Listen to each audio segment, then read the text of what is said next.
Hello students, study magic world के YouTube channel पे आपका स्वागत है। आज हम लोग मैक्सिमम पावर ट्रांसफ़र थ्योरम पढ़ने जा रहे हैं। अगर आप डायरेक्ट इस लेक्चर पे आए हो तो सबसे पहले प्लेलिस्ट में चले जाओ। बेसिक इलेक्ट्रिकल इंजीनियरिंग के सारे चैप्टर को लेक्चर वाइज हमने डिस्कस किया है और ये लेक्चर्स बीटी यूपी के हिसाब से होंगे जो आपके डिप्लोमा पॉलिटेक्निक के एग्ज़ाम में बहुत ही हेल्पफुल होने वाले हैं। हम ये प्रयास कर रहे हैं कि कंटेंट को टू द पॉइंट रखें ताकि एग्ज़ाम्स के लिए आपको डायरेक्ट यहाँ से कंटेंट मिल जाए। तो चलिए देर न करते हुए स्टार्ट करते हैं। आज का लेक्चर हमारा है मैक्सिमम पावर ट्रांसफ़र थ्योरम। तो ये होता क्या है, इसको सबसे पहले हम लोग पढ़ लेते हैं। किसी भी डीसी सर्किट में सोर्स से लोड में अधिकतम शक्ति ट्रांसफ़र होने के लिए आवश्यक है कि लोड रेजिस्टेंस सोर्स के इंटरनल रेजिस्टेंस के बराबर हो। अब ये कह क्या रहा है, स्टेटमेंट का मतलब क्या है, इसको हम लोग देख लेते हैं। देखिए, इस स्टेटमेंट का मतलब जो है ये है कि कोई भी हमारा सर्किट अगर होगा हमारे पास, अगर कोई भी सर्किट है, मान लीजिए मैं एग्जांपल देता हूँ आपको। हमारे पास एक सर्किट है, ठीक, ये सर्किट है।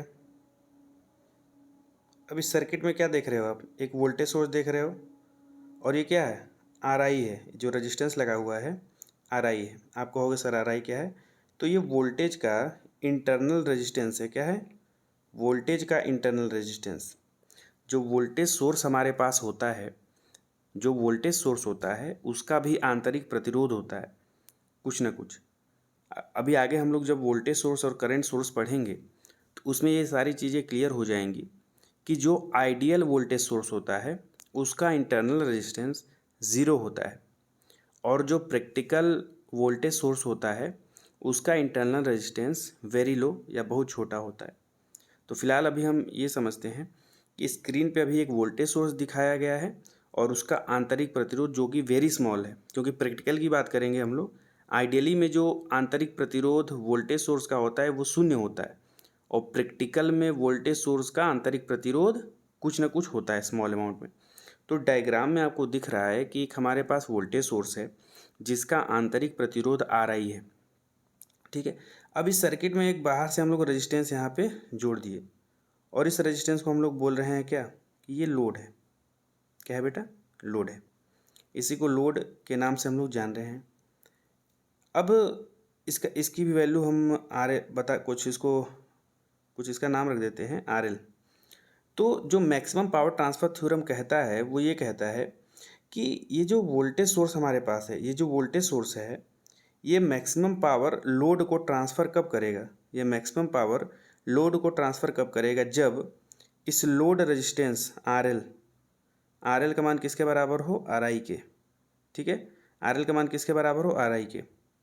आर एल का मान बराबर होना चाहिए आर आई के, तब जाके यहाँ से जो वोल्टेज सोर्स है उससे अधिकतम पावर का ट्रांसफ़र लोड में हो पाएगा।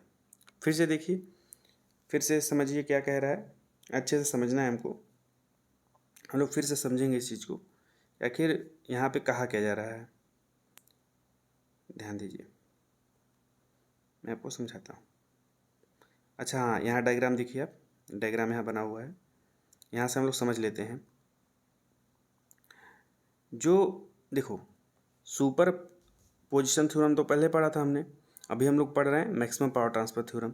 और मैक्सिमम पावर ट्रांसफ़र थ्योरम ये कहता है कि कोई भी एनर्जी सोर्स, वोल्टेज सोर्स हो या करंट सोर्स हो, उससे अधिकतम पावर लोड में तब ट्रांसफ़र होगा जब लोड रेजिस्टेंस की वैल्यू सोर्स रेजिस्टेंस के बराबर हो जाए। मतलब एक यहाँ से सर्किट दिखाया जा रहा है, सर्किट का मतलब कुछ नहीं, यहाँ पे क्या होगा, सर्किट का मतलब कुछ नहीं है, मैं बता रहा हूँ, सर्किट का मतलब कुछ नहीं है।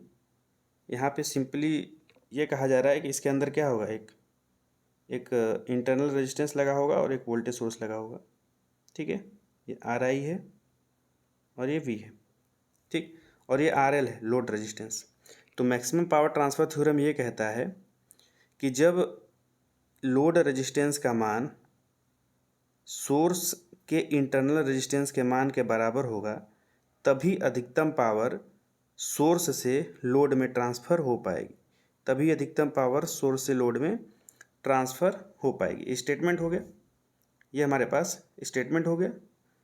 स्टेटमेंट क्या हुआ कि किसी भी डीसी सर्किट में सोर्स से लोड में अधिकतम शक्ति तभी ट्रांसफ़र होगी जब लोड रेजिस्टेंस का मान सोर्स के इंटरनल रेजिस्टेंस के मान के बराबर हो। ठीक, इसके बाद ये डायग्राम आप बना देंगे। क्वेश्चन अगर आए तो ये स्टेटमेंट लिखने के बाद ये डायग्राम आप बना देंगे।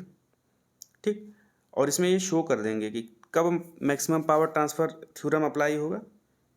कब maximum power transfer theorem apply होगा?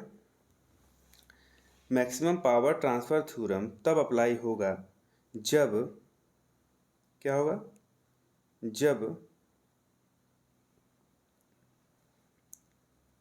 जब RL का मान RI के बराबर होगा। तो ये चीज़ें हमको क्लियर रखनी है यहाँ से। चलिए आगे चलते हैं। अब इसका स्टेप बाय स्टेप काम कैसे करते हैं मैक्सिमम पावर ट्रांसफ़र थ्योरम को। तो कुछ करना नहीं होता है। पहला स्टेप है find the short circuit current across terminal A and B after removing load resistance। ठीक, find the equivalent resistance when seen by the open terminal A and B। देखो इसमें देखो हो क्या रहा है। मान लो अगर हमारे पास कोई करंट सोर्स है तो क्या होगा।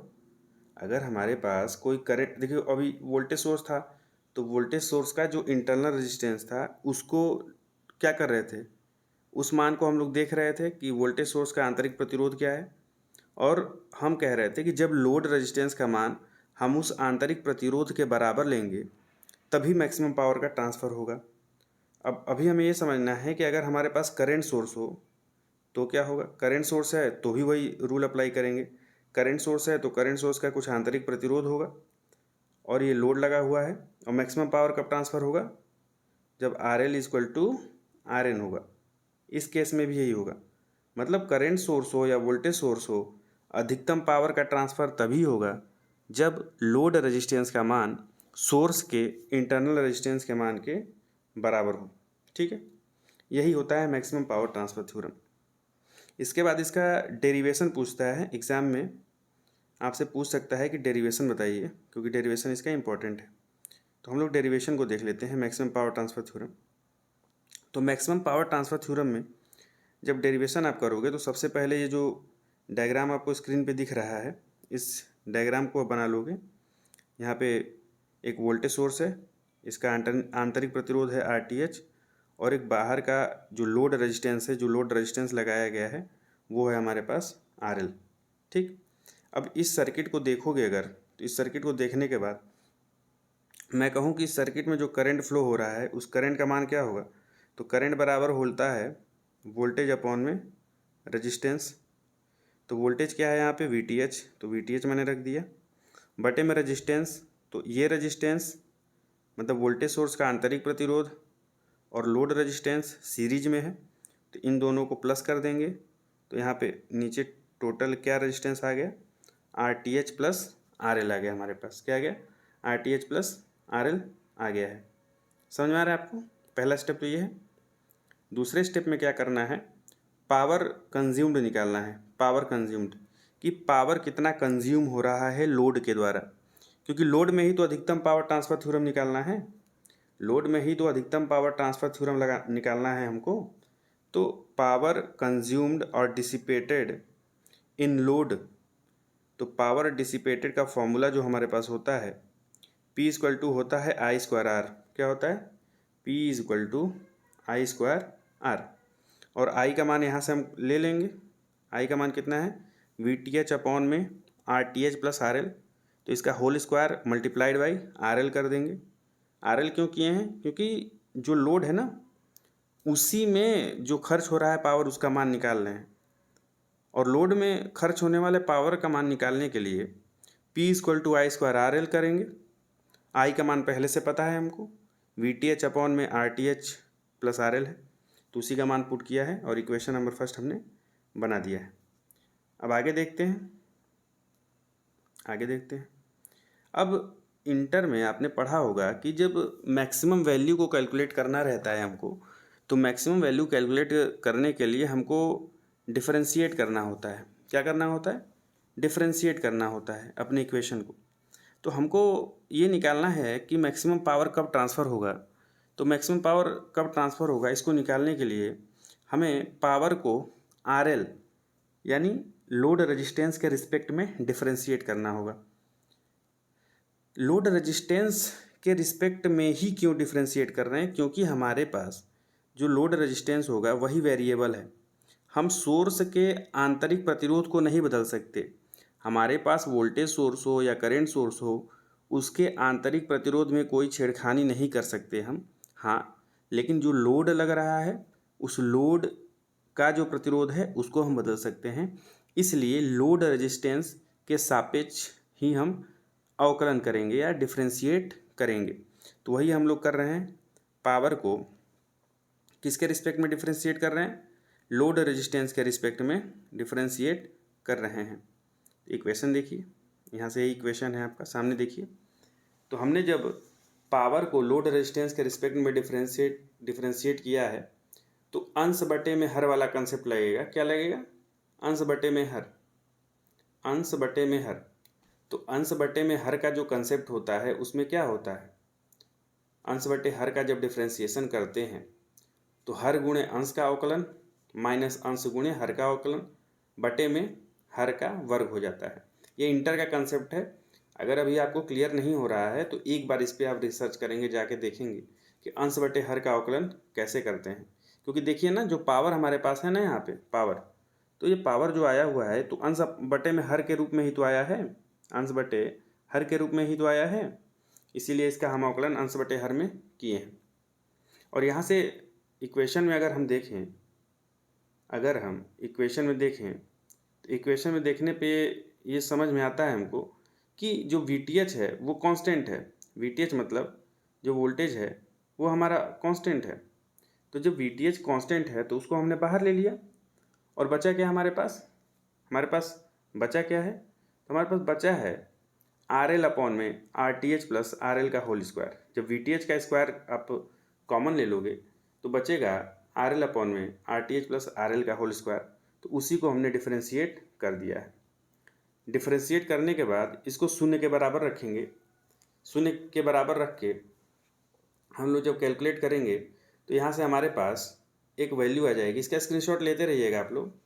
ये जो स्क्रीन पे चीज़ें दिख रही हैं इसका स्क्रीनशॉट लेते रहिएगा। जब dP अपॉन में DRL की वैल्यू हम 0 के बराबर रखेंगे तो यहाँ से हमको RL बराबर RTH मिल जाएगा। क्या मिलेगा? RL बराबर RTH हमें मिल जाएगा। देखिए RL बराबर में RTH मिल गया है ना यहाँ पे, तो RL बराबर में RTH मिल गया। इसका मतलब मैक्सिमम पावर ट्रांसफ़र के लिए क्या चाहिए हमको? मैक्सिमम पावर ट्रांसफ़र के लिए हमारे पास जो लोड रेजिस्टेंस का मान है वो सोर्स के इंटरनल रेजिस्टेंस के मान के बराबर होना चाहिए। अब इसकी वैल्यू हम निकालते हैं। अब तो ये पता चल गया कि जब लोड रेजिस्टेंस का मान सोर्स के इंटरनल रेजिस्टेंस के मान के बराबर होगा तभी जो पावर है वो मैक्सिमम ट्रांसफ़र हो पाएगा। तो अब हम लोग जहाँ पे RL है वहाँ RL के जगह पे RTH रख के देखते हैं। तो P मैक्स यानी पावर मैक्सिमम के लिए VTH अपॉन में RTH प्लस RTH हो गया। क्योंकि RTH प्लस RL होगा तो जो RL है उसके जगह पे RTH रख देंगे। इसका होल स्क्वायर करने के बाद RTH से ही मल्टीप्लाई करेंगे क्योंकि RL का मान RTH है। और इसका मान जब कैलकुलेट करते हैं तो P मैक्सिमम का मान आता है हमारे पास VTH का स्क्वायर बटे में 4RTH। जब इसको आप कैलकुलेट, स्क्रीनशॉट ले लीजिएगा इसको। तो जब आप इसको कैलकुलेट करेंगे तो P मैक्सिमम का मान आएगा VTH स्क्वायर अपॉन में 4RTH। यही डायग्राम है हमारे पास। कैलकुलेट करने के बाद ये डायग्राम हमको दिख रहा है। यहाँ से दिख रहा है कि जब हमने डेरिवेशन किया तो हमें पता चला कि जो हमारे पास लोड रेजिस्टेंस है उसका मान जब तक आंतरिक प्रतिरोध के मान के बराबर नहीं होगा तब तक मैक्सिमम पावर हमारे लोड में ट्रांसफ़र नहीं हो पाएगी। ये हमें पता चला डेरिवेशन से। तो ये डायग्राम आपको दिख रहा होगा और इस डायग्राम में हमें पता है, दिख रहा है, ये भी RTH हो गया, ये भी RTH हो गया, यहाँ पे एक वोल्टेज सोर्स लगा है, तो जो VTH है, तो हम जानते हैं अगर दो बराबर मान के रेजिस्टेंस सीरीज में किसी वोल्टेज सोर्स के साथ लगे हों तो वोल्टेज सोर्स का जो मान होता है उन दोनों रेजिस्टेंस के अक्रॉस हाफ डिवाइड हो जाता है। मतलब VTH बटे में 2 और VTH बटे में 2 दोनों के क्रॉस हमको मिलने लगेगा। क्या वोल्टेज मिलने लगेगा दोनों के क्रॉस। इफिशियंसी निकालने के लिए आउटपुट अपॉन में इनपुट करते हैं, तो आउटपुट हम देखें अगर तो लोड के क्रॉस ही हम आउटपुट देखेंगे। जब आउटपुट देखना होगा तो हम लोड के क्रॉस ही आउटपुट देखेंगे, और लोड इस केस में क्या है, RTH के बराबर है मैक्सिमम पावर के केस में, और इसके क्रॉस क्या है वोल्टेज VTH बटे में 2, तो आउटपुट हम रखेंगे VTH बटे में 2। इनपुट क्या है, हमने टोटल वोल्टेज VTH लगाया है तो बटे में VTH कर देंगे। इसका मान जब कैलकुलेट करेंगे तो 1/2 आ जाएगा। और इस 1/2 को अगर हम क्या करें, इस 1/2 को अगर हम परसेंटेज में बदलें तो परसेंटेज में बदलने पर ये जो होगा इफिशियंसी का मान 1/2 मल्टीप्लाइड बाई 100 होगा और 50% आ जाएगा। इससे ये साबित होता है कि हमारे मैक्सिमम पावर ट्रांसफ़र थ्योरम में जो मैक्सिमम पावर ट्रांसफ़र होती है वो 50% पावर ट्रांसफ़र हो पाएगी। क्या हो पाएगी बेटा, 50% पावर ही ट्रांसफ़र हो पाती है। समझ में आया।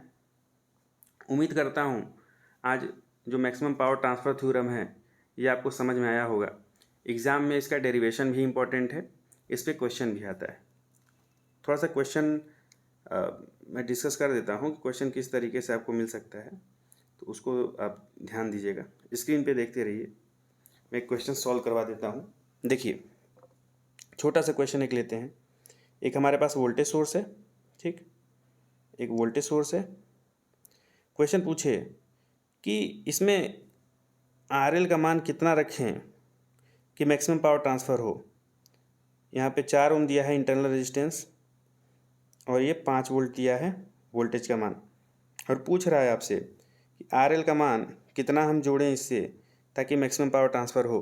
तो आपको पता है कि RL का मान इंटरनल रेजिस्टेंस के मान के बराबर होगा तभी मैक्सिमम पावर ट्रांसफ़र होगा।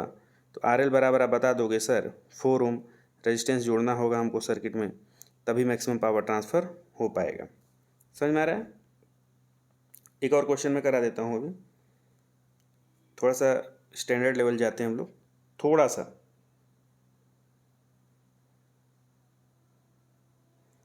एक वोल्टेज सोर्स है 5 वोल्ट का, 4 ओम का रेजिस्टेंस है।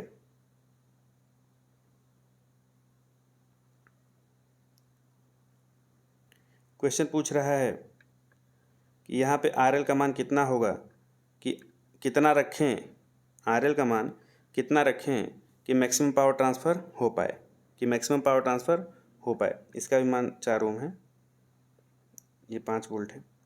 तो RL का मान कितना रखें कि मैक्सिमम पावर ट्रांसफ़र हो पाए, तो इसके लिए हम सबसे पहले क्या करेंगे, सबसे पहले हम देखेंगे कि इंटरनल रेजिस्टेंस कितना आ रहा है, मतलब इतना टोटल में नेट रेजिस्टेंस देखेंगे। RL यहाँ पे जुड़ रहा है ना, यहाँ पे तो जुड़ रहा है RL, तो जब RL यहाँ पे जुड़ रहा है तो इसके पहले इतना सिस्टम हमारे पास है, तो इस सिस्टम में हम टोटल रेजिस्टेंस देखेंगे। तो जब टोटल रेजिस्टेंस हम इधर से देखेंगे तो इधर से देखेंगे तो हमको 4 ओम और ये दूसरा 4 ओम, समझ में आ रहा है। रुको थोड़ा सा 2 मिनट रुकिए। जब हम इंटरनल रेजिस्टेंस देखेंगे यहाँ से तो ये 4 ओम और ये 4 ओम हमको पैरेलल में दिखेंगे। तो टोटल रेजिस्टेंस पैरेलल में कनेक्शन जब होता है तो पैरेलल रेजिस्टेंस निकालने के लिए हम कैसे करते हैं, पैरेलल रेजिस्टेंस निकालने का हमारे पास जो फंडा होता है वो 1/R इक्वेलेंट बराबर 1/R1 प्लस 1/R2, दोनों रेजिस्टेंस को ऐसे जोड़ देते हैं। तो 1/R इक्वेलेंट का मान कितना आ जाएगा, 2/4, 2/4 का मान 1/2, तो R इक्वेलेंट का मान हमारा 2 आ जाएगा। मतलब 4 ओम और 4 ओम दो पैरेलल रेजिस्टेंस को जोड़ने पे इक्वेलेंट रेजिस्टेंस 2 ओम आता है। मतलब यहाँ से देखने पे हमको टोटल रेजिस्टेंस 2 ओम दिख रहा है। इसका मतलब हमारे पास जो लोड होगा उस लोड रेजिस्टेंस का मान भी हमको कितना रखना पड़ेगा, 2 ओम। कितना रखना पड़ेगा, 2 ओम रखना पड़ेगा। ये ध्यान दीजिए, ऐसे सॉल्व करेंगे। इस तरीके का क्वेश्चन अगर आता है आपके सामने ना और पूछे कि RL का मान कितना होगा, तो सबसे पहले आप इक्विवेलेंट रेजिस्टेंस निकाल लीजिए। जो सर्किट दिया हुआ है उस सर्किट में देख लीजिए कि RL लगाने से पहले जो सर्किट है उसमें इक्विवेलेंट रेजिस्टेंस कितना आ रहा है, और जितना इक्विवेलेंट रेजिस्टेंस आएगा उतना ही RL का मान रखेंगे तो मैक्सिमम पावर ट्रांसफ़र हो पाएगा। यही कंसेप्ट है। उम्मीद करता हूँ आपको ये समझ में आया होगा। अगर ये लेक्चर हेल्पफुल लग रहा हो तो चैनल को सब्सक्राइब करिए, वीडियो को लाइक करिए और आपके पास जो भी सुझाव है उसे कमेंट ज़रूर करिए। धन्यवाद।